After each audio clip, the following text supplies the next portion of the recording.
여당 작사 야당 작곡 시작하겠습니다. 지난주에 제가 잠깐 자리를 비웠더니 새로운 한 분이 와 계시네요. 자, 일단 장예찬 전 인수위 청년소통 TF 단장, 이은영 전 청와대 행정관 각각 나와 계십니다. 안녕하십니까? 안녕하세요. 네, 안녕하세요. 네. 처음 뵙겠습니다. 예, 안녕하세요.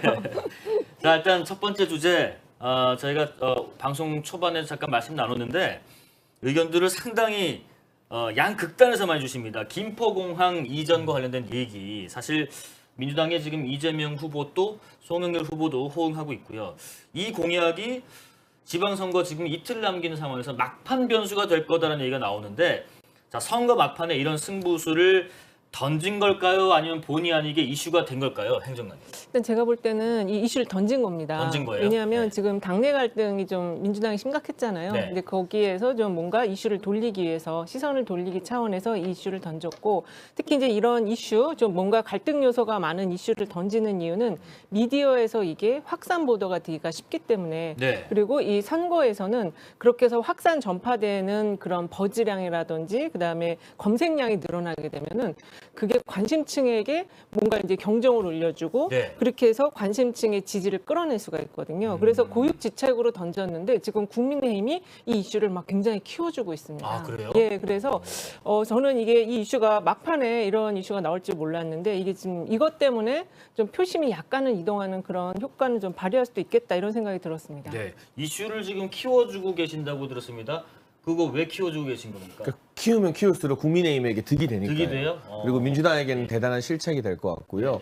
물론 이제 계양을 지역에서 이재명 후보가 예상 밖의 고전을 하게 되면서 좀 어려운 형국에 처했잖아요. 네. 원래는 이렇게 박빙 구도가 나오는 걸 예상도 못했을 거예요. 아주 넉넉하게 계양을 해서 리드를 하면서 네네. 본인은 계양보다는 다른 지역 지원 유세를 많이 다니겠다라는 계획이었을 텐데 그렇지 않게 되면서, 그리고 앞서 말씀해 주신 것처럼 박지원 사태라고들 많이 부르는 것 같아요. 네. 박지원 공동비대위원장에서부터 촉발된 여러 가지 당내 갈등으로 민주당 내용이 격화되면서 네. 시선을 돌릴 필요가 좀 있어졌다. 네. 그래서 김포공항 이전이라는 굵직한 이슈를 던졌는데 일단 이 당내 내분에서 뭔가 눈길을 조금 돌리게 하는 데는 어느 정도 성공한 것 같아요. 예. 그리고 이 같은 공약이 이를테면 김포공항 근처 접경 지역이라고 할 수 있는 강서 지역이나 김포, 그리고 계양을까지는 예. 긍정적인 효과일지 부정적인 효과일지 예단은 안 됩니다만 나름의 승부수라고도 할 수 있겠죠. 네네. 하지만 이게 일단 오세훈 시장 대비 많은 격차를 보여주고 있는 송영길 후보에게는 굉장한 부담이 되는 것이고요. 왜냐하면 송영길 후보가 이 공약 듣고 뭐라 했냐면 강남 주민들은 청주공항 가면 되고 강동에 계신 분들은 원주공항 가면 된다고 했어요. 가만히 앉아있는 서울 시민들은 무슨 날벼락입니까? 네. 그러니까 이게 가뜩이나 서울시장 선거가 어려운데 굉장히 부정적인 영향을 끼치게 되었고 제주도나 부산에서도 반발이 심하거든요. 예. 김포공항에서 시작되는 국내선 항공 수요가 많은 여타 지역에는 상당히 부정적인 이슈를 끼칠 수 있기 때문에 국민의힘이 이거 잡았다 하고 이게 놓치지 않고 물고 있는 것이고요. 네. 무엇보다 3개월 전에 이재명 후보가 대선 나왔을 때 김포공항은 강서의 큰 자산이다, 내가 발전시키겠다는 내용을 이재명 후보 공약 유튜브에 직접 올렸습니다.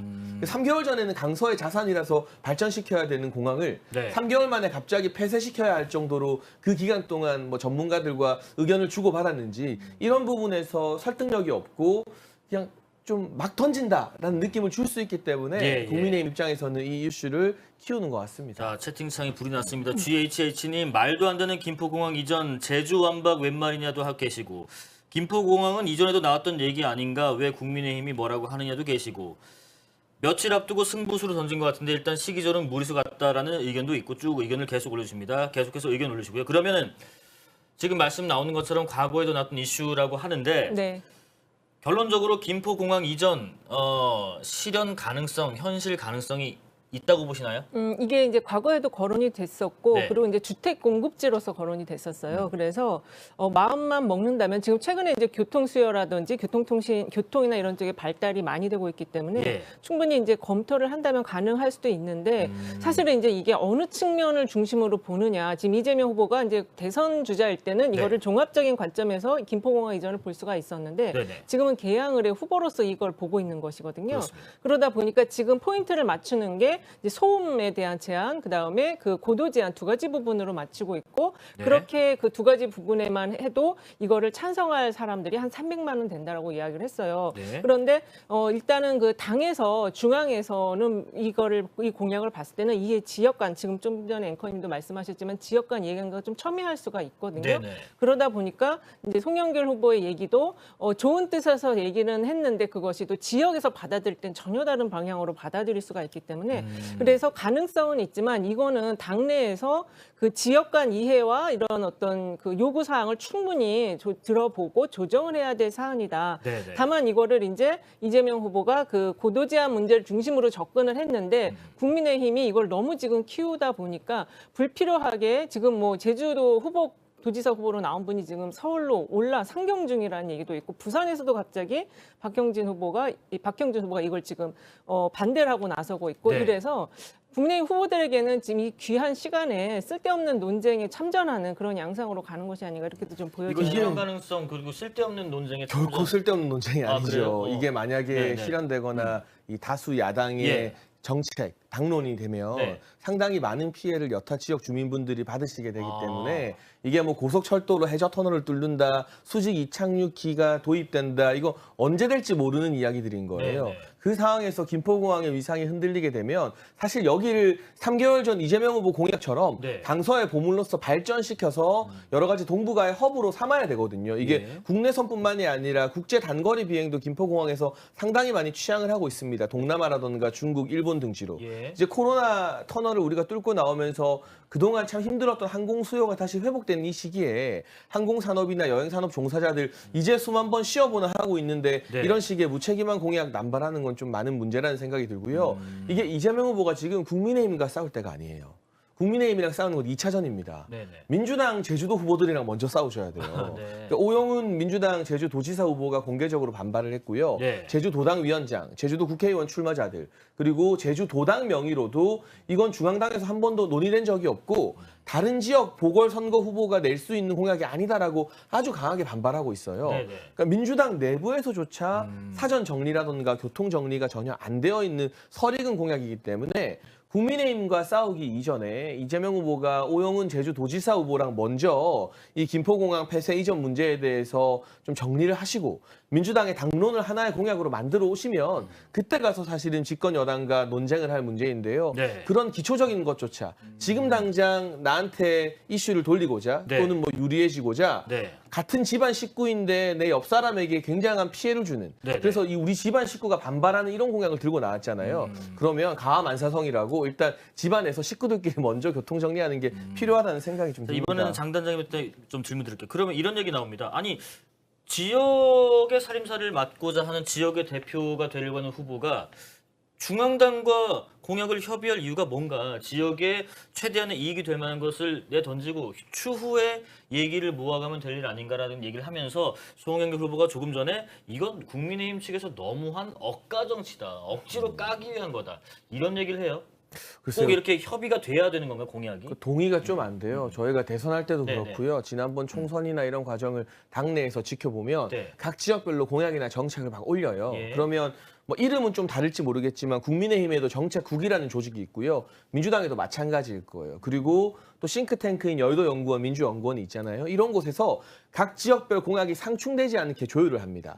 특히나 이제 접경지 같은 경우는 네. 충북에서 들어달라는 공약이 충남에서 반대할 수도 있는 것이고 예. 또 지금 동남권 신공항 같은 경우도 부산 가덕도 공항과 대구 시민들의 니즈나 이런 게 조금씩 다르잖아요. 그렇습니다. 그 부분을 최종적으로 조율해서 정당이 하나의 공식된 입장을 내는 것이 정당으로서의 존재 가치인 거죠. 예. 그게 아니고 모두가 우리 지역에 좋은 것 공약 다 남발하고 나중에 하겠다고 하면 부산은 부산 신공항, 대구는 대구 신공항, 뭐 충남은 충남 신공항. 그러니까 전국 팔도에 공항 다 생겨야 되고 기관시설 다 생겨야 되고 SOC 다 생겨야 돼요. 이런 식의 어떤 공약 남발로는 국민의 신뢰를 받을 수 없기 때문에 저는 이게 일반적으로 뭐 도로 하나 놓겠다, 학교 하나 짓겠다는 수준의 공약이 아니라 국제 공항을 아예 없애버리겠다는 수준의 이 거대한 공약이라면 예. 중앙당과의 사전 교류가 또 필수적이지 않나 하는 생각이 듭니다. 어떻게 이게 당론으로 좀 정리가 될 것 같습니까? 한 이틀 사이에? 이게 이틀 사이에 정리되기는 어렵고요. 예, 예. 일단 아까 말씀하신 것처럼 이 공약을 권역별 공약을 당해서 애초에 지방선거 때 만들 때 그런 부분의 갈등 요인 최소화시켜서 일단은 조정을 한번 거친 다음에 이제 공약들을 쓸 수 있게 하거든요. 네. 그런데 이번에는 이게 대선 이후에 바로 이게 이어지다 보니까 지방선거가 있다 보니까 충분히 그거를 조율할 시간을 갖지 못한 상태에서 네. 후보들이 이제 지역민의 요구에 기반한 지금 공약과 정책들을 발표를 하고 있는 것 같습니다. 그리고 그것은 이제 당선이 되게 되면 당선이 되지 않을 때는 그거는 이제 그냥 흐지부지가 되고 당선이 될 경우에는 그게 지금 이제 당의 당론으로 만드는 또 당론 형성 과정이라는 게 있어요. 그렇죠. 다시 한번 여론을 수렴을 하고 거기서 문제되는 것들을 다시 짚어서 이제 교정을 하고 그러고 나서도 또 다른 관문이 있습니다. 여당이 아니기 때문에 민주당이 네. 지금 말씀하신 국토부라든지 정부와의 또 협의 과정이 있습니다. 그래서 그런 여러 가지 단계가 있기 때문에 아마 지금은 이재명 후보가 이제 지역민의 오랜 수건 사업이나 요구에 기반해서 이거를 이야기를 했는데 네. 이거를 너무 지금 국내힘이 갑자기 제주까지 끌어들이면서 이게 확전을 시켜놨다. 하지만 제가 보기에는 제주 표심에도 그렇게 영향을 줄 것 같지는 않고요. 아, 그래요? 지금 날짜가 얼마 안 남았기 때문에 네네. 아마 지역분들도 이 부분이 이게 당장에 해결될 수 있는 문제는 아니라는 건 아실 거예요. 그래서 이게 약간 정치적인 어떤 싸움의 과정이구나 이렇게 좀 인식을 하실 것 같습니다. 예. 네. 그 제주 지역 민심에는 크게 영향을 미치지 못할 것 같다. 네. 왜 그렇게 생각을 하냐면 지금 원래 이게 그 이준석 당대표가 인천에 있다가 인천 계양에 올인하고 있다 갑자기 이게 나오자마자 바로 제주도로 가가지고 네. 이슈화를 시켰거든요. 근데 현재 지금 제주도 같은 경우는 민주당색이 굉장히 강한 지역으로 변화가 됐습니다. 그 이유 중에 가장 큰 거는 원희룡 제주도지사가 도정을 하다가 중간에 서울로 상경을 했잖아요. 네. 도지사를 그만두고 그 이후에 지역의 여론이 굉장히 안 좋고 민심이 안 좋아져서 이번 지방선거 그리고 지난번 대선 다 이어서 제주도민의 표심 자체가 좀 민주당 쪽으로 많이 기울어져 있었거든요. 그리고 여기가 지금 보궐선거가 또 한 군데가 있습니다. 네네. 도지사 선거뿐만 아니라 제주울 지역 보궐선거가 있는데 그렇죠. 거기도 지금 부상일 후보, 국민의힘 부상일 후보가 맹추격전을 벌이지만 지금 크로스하고 있는 상황은 아니거든요. 그러다 보니까 이제 이준석 당대표가 그런 면에서는 영리하게 이거를 이슈화를 시켰지만 이미 판세가 어느 정도 좀 정리된 듯하게 보여요. 그래서 영향은 크지 않을 거다 이렇게 보고 있습니다. 딱히 영향을 크지 않게 민주당의 우위로 제주도 지역은 끝날 것이다. 이번 김포공항이 이슈가 제주 민심에 큰 영향을 안 미칠 것이다. 민주당 희망사항일 것 희망사항인가요? 같고요. 네. 저는 뭐 이것 때문에 선거 판세가 완전히 뒤집힐지는 잘 모르겠어요. 예. 다만 이제 제주도가 말씀하신 것처럼 저희가 민주당 우세 지역 4곳을 포함할 때 네네. 광주, 전남, 전북, 제주가 항상 들어갔거든요. 그렇습니다. 그런데 광주, 전남, 전북에서는 이 국민의힘 후보들이 어느 정도 선전하더라도 네. 사실은 목표치가 뭐 20%, 30%인 경우였다면 제주도 같은 경우는 격차가 꽤 났는데 네네. 이번 이 김포공항 사태 파문으로 인해서 네. 어느 정도 접전을 노려볼 만하지 않은가. 아. 지금 역전까지 우리가 자신 있게 가능하다라고 말하는 것은 유권자들 앞에서 좀 지나친 목표일지 몰라도 제주도지사 선거라던가 또는 네. 보궐선거가 나온 지역구, 특히 그 이번 제주 보궐선거 같은 경우는 3자 구도로 치러지더라고요. 예. 굉장히 강력한 무소속 후보가 있는데 그분이 또 공교롭게도 약간 친민주당 성향이에요. 네. 그러니까 국민의힘의 부상일 후보가 지금 이 김포 사태와 더불어서 3자 구도 속에서 한번 해볼만 하다는 자신감을 가질 만한 정도까지는 된 것 같다. 여전히 어려운 지역인 것은 뭐 주지의 사실입니다만 아. 이 같은 어떤 해프닝들이 누적된다면 예. 제주도에서는 이렇게 생각할 수 있죠. 민주당, 중앙당은 우리를 무시하나? 아. 왜냐하면 제주도당 위원장이나 제주도지사 후보가 반발하고 있잖아요, 벌써. 예. 그러니까 이게 이재명 후보가 만약에 당선되고 나면요, 제주도 분들 더 골치 아플 것 같아요. 2년 뒤에 또 총선해야 되잖아요. 네, 그런데 이재명 후보가 당선됐는데 자신의 이번 보궐 대표 공약이 된 김포공항 이전 그냥 없었던 일로 하기 힘들 거잖아요. 예. 그럼 계속 이야기하면 계속 제주도에 있는 민주당 사람들이랑 마찰이 생기거든요. 그러면 지금 한 번에 이게 뭐 완전히 뭔가 제주 민심을 뒤집지는 못할 수 있어도 누적되면 2년 뒤에 제주도 총선은 또 어떻게 될지는 모르는 거죠. 네. 김포공항 사태, 김포공항 네. 파동이라고 표현을 하셨습니다. 지금 제가 채팅창 글을 좀 읽어드릴까 하는데 조금 지금 올라오는 거는 옮기지 말았으면 좋겠다는 쪽이 조금 더 있는 것 같긴 해요. 이걸 뭐 단판에 이번 후보 두 분이 얘기를 했다고 해서 뭐 당장 옮겨지고 이런 건 아니고 또 그렇지 않을 가능성도 없기 때문에 일단 선거 결과를 좀 지켜봐야 될 것 같네요. 여러분들 네 제주 김포 관련된 채팅들 계속 올려주시는데 저 이제 주제 바꿀 거거든요. 이제 다른 채팅글 올려주세요. 자, 두 번째 주제는 문재인 전 대통령 좀 잊히고 싶다. 좀 자연인으로 편안하게 살고 싶다 하셨는데 뭐 주변 분들이 가만두지는 않나 봅니다. 최근에 그 문재인 전 대통령의 따님까지 트위터에 글을 올렸는데 평산마을로 귀향한 이후에 사주 앞에서 여러 단체들의 밤낮 없는 시위 때문에 SNS 통해서 딸 다혜 씨가 비판하기도 했고 이게 그 사실 뭐 시위가 불법 합법 따지면 당연히 합법일 텐데 뭐 당사자분들이 피해를 입고 있다고 하니까 좀 난감한 것 같기도 해요. 일단 사저 앞에서 이루어지고 있는 지금 시위 내용 또 시위 방식 어떻게 생각하시나요? 일단은 지금 합법이라고 얘기를 하셨는데 네네. 그게 이제 신고가 되었고 그다음에 네. 정해진 규칙에 맞게 시위를 하면 합법이죠. 근데 그렇습니다. 지금 상황은 좀 그렇지 않은 것으로 보이고요. 저희가 이제 저 상황을 좀 정확히 저도 잘 모르겠어요. 그래서 지금 꼭 그런 상황은 아니다. 왜냐하면 지역분들이 반발하고 있는 거를 봐서는 네네. 합법적인 것은 아니지 않을까 이런 생각이 들고 저도 지금 최근에 가끔 여의도에 와서 뭔가 일을 볼 때 보면 확성기를 이용한 그 시위가 굉장히 많아졌어요. 그렇습니다. 정당들이 있다 보니까. 근데 이게 직장인들에게 굉장히 그 업무에 방해를 하고 두통을 일으키고 막 이런 안 좋은 효과들이 있어서 여의도 같은 경우는 좀 시간 제한을 하는 것 같거든요. 근데 예. 지금 이렇게 소음이 많고 이런 도심 안에서도 이런 확성기를 이용한 시위가 그렇게 많은 피해를 주기 때문에 여러 가지 제한 조치를 하는데 요런 얘기 있더라고요. 요즘에 뭐 장송곡하고 애국가를 하루 종일 그렇죠. 튼다. 예, 또 예. 대형 스피커 때문에 어떤 분들이 보청기를 달고 다닌다. 예, 빼고 다닌다. 빼고 다닐 정도로 뭐 이런 얘기들이 일부 그렇습니다. 있다는 소리가 들립니다. 더구나 이렇게 시골 같은 곳은 조용한 곳인데 저런 정도를 호소할 정도면 상당히 이게 시위가 방식이 문제가 있다. 예. 그리고 그 방식과 관련해서 저는 좀 지적하고 싶은 게 유튜브를 이용한 지금 중계를 하고 있거든요. 저 시위가. 예. 그래서 시위 자체가 목적이라기보다는 유튜브를 통한 중계를 통한 슈퍼챗이 더 그 목적이 아닌가. 그래서 좀 더 자극적이고 좀 더 이상한 행동들을 하면 또 슈퍼챗을 보내는 분들이 있나 봐요. 돈벌이 수단으로요? 그렇습니다. 그래서 이런 것들은 좀 규제를 더 강화할 필요가 있지 않을까. 지역민들을 위해서 네, 그런 네. 생각을 해봅니다. 좀 결이 다르지만 같은 질문 좀 드려볼게요.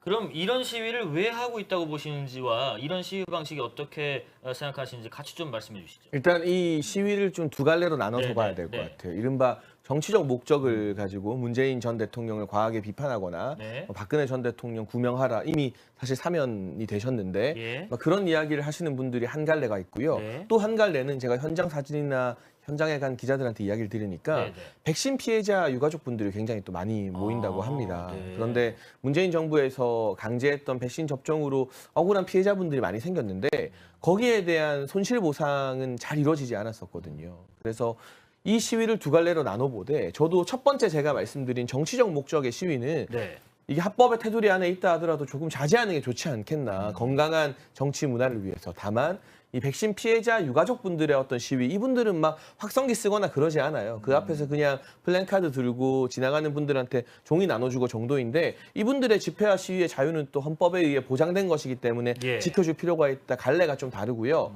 그리고 이제 두 번째 이 시위를 어떻게 바라봐야 하는가, 어떻게 해야 하는가. 사실 이게 참 답을 내리기 힘든 문제예요. 지금 시위대 측에서는 이 데시벨 기준이라고 하죠. 예, 예. 그 음량 기준까지도 지키면서 시위를 하고 있다고 하니까 이걸 새로운 법을 만들지 않는 이상 실정법으로 제재하기 힘든데 그래도 우리 국민 정서상 퇴임한 전직 대통령 집 앞에서 이렇게까지 해야 하나라는 목소리도 분명히 있거든요. 네네. 근데 저는 여기에 대해서 문재인 전 대통령이 한 말씀 해주셨으면 좋겠어요. 공식적으로 뭐 이거 반지성이다, 뭐 주민들에게 죄송하다 이전에 과거에 뭐 이런 시위는 아니겠지만 문자 폭탄이나 이런 거에 대해서 민주주의 다채롭게 하는 양념이라고 문재인 전 대통령이 직접 말씀하신 바 있으셨거든요. 네. 근데 이게 당하는 사람 입장에서는 양념이 아니죠. 그러니까 그 과거 발언에 대해서 정정하시면서 네. 내가 당해보니까 소위 민주당 강성 지지층이 하는 그런 문자 폭탄이나 댓글 테러 등등도 얼마나 큰 피해고 스트레스인지 이제 내가 좀 알겠다. 네, 네. 그러니까 부디 좀 이 집 근처에서 우리 가족들의 평화와 주민들의 어떤 평안을 위해서 이런 시위는 자제해달라라고 과거 발언에 대한 정정과 호소를 함께 하신다면 여기에 대해서 국민들의 어떤 시각이 조금 더 싸늘해지면서 시위하시는 분들도 동력을 잃게 되지 않겠습니까? 네, 알겠습니다. 산드로즈 초님, 관광객들도 좀 들어왔으면 좋겠다라는 바람도 좀 같이 주십니다. 자, 그러면 그 추가적인 뭔가가 필요할 수도 있고 아닐 수도 있다는 얘기도 나왔는데 전직 대통령 사저 앞에 시위 금지법 개정안 발의가 된 상태인데 법으로 사저 앞에 시위를 금지하는 것, 이 어떻게 생각하시나요? 일단은 이게 꼭 금지까지 법으로까지 만들어서 금지할 필요가 있을까 그런 생각을 할 수도 있을 것 같아요. 예. 그런데 지금 일어나고 있는 이 양상이나 행태가 네. 너무 좀 도를 넘어섰다. 지금 합법적인 시위를 이 양산까지 가서 하는 경우에는 그만큼의 절박함이 있기 때문에 거기까지 간 것이기 때문에 네. 그런 분들은 절대 이런 방식으로 시위를 하지 않습니다. 그래서 이렇게 좀 그 도를 넘어선 그 반지성적인 그 행동을 보이는 분들이 결국 다 유튜브 중계 때문에 이거를 하는 것이거든요. 그래서 그런 부분에 있어서는 이번에 좀 입법화를 시켜서 네. 피해를 보는 지역 주민들을 보호하는 그런 법안이 좀 만들어지고 네. 그다음에 유튜버들도 이 너무 슈퍼챗에 근거해서 이런 거를 해서는 절대 안 됩니다. 거기 돈을 보내서도 안 되고요. 네. 그런 생각을 좀 합니다. 네, 그래님이 개정안 내용 알려달라 해서 잠깐 설명해드리면 17일에 민주당 정청래 고민저 의원 등등이 전직 대통령 사저 앞 100m 이내 시위를 금지하는 집회, 시위에 관한 법률 일부 개정안을 발의를 했습니다. 여기 안에는 대통령 관저, 국무총리 공관, 외교기관 등 국가 주요 인사 관련된 장소 등에 대한 지역을 포함하는 것을 골자로 하는 법입니다. 네, 말씀해 주시죠. 네, 뭐 이 법안이 어떻게 통과될지는 잘 모르겠습니다만 네. 만약 이 법안의 통과 의의가 국민적 동의를 받게 된다면 국회에서 논의하게 될 것이고요. 이 법안이 사실상 전직 대통령 사저라고 했지만 문재인 전 대통령 사저 뜻하는 것이잖아요. 네. 혹시라도 이 법안이 통과되는 과정에서 그러면 야당이 뭔가를 양보하게 되고 여당이 이 법안 통과에 동의해 주는 대신 그런 식으로 협치의 물꼬가 되면 좋지 않을까 하는 생각도 좀 드네요. 아, 그런 아이디어도 제시를 해주시네요. 네. 협치의 일환으로 가보면 어떻겠느냐. 자, 마지막은 어쩔 수 없습니다. 이 얘기 해야 됩니다. 지방선거 이제 이틀 앞으로 다가왔습니다. 두 분 판세와 전망 한번 들어볼 텐데 일단 혹시 사전투표 두 분 다 하셨나요? 네, 전 했습니다. 본투표해야 됩니다. 본투표 네. 하셨고 사전투표 하셨고. 했습니다. 네. 그러면 먼저 여쭤볼게요. 사전투표 열기와 분위기 어떻게 현장에서 느끼셨고 또 밖에서 느끼셨나요? 저는 2시쯤 해가지고 네네. 그때는 그렇게 많은 분들이 투표를 안 하시더라고요. 음. 근데 이제 사전 투표율을 보니까 예. 어쨌든 20.6%로 지난 지방선거 사전 투표율보다 높았지만 그렇습니다. 그 증감폭으로 볼 때는 그렇게 많이 증가하지는 않았다. 이게 사전 투표가 정착이 됐음에도 불구하고 네네. 그래서 이런 투표율은 결국에는 이 민주당 쪽이 최근에 당 지지세가 많이 좀 하락을 했기 때문에 이 민주당이나 또는 진보 성향의 지지자들이 조금 덜 나온 것이 아닌가. 이제 그분들이 본투표에 나올 수 있게 하는 게 지금 민주당의 과제가 되고 있는 것으로 보여져요. 아, 네. 사전투표 최종 사전투표율 20.62% 역대 지방선거 중에서는 제일 높습니다.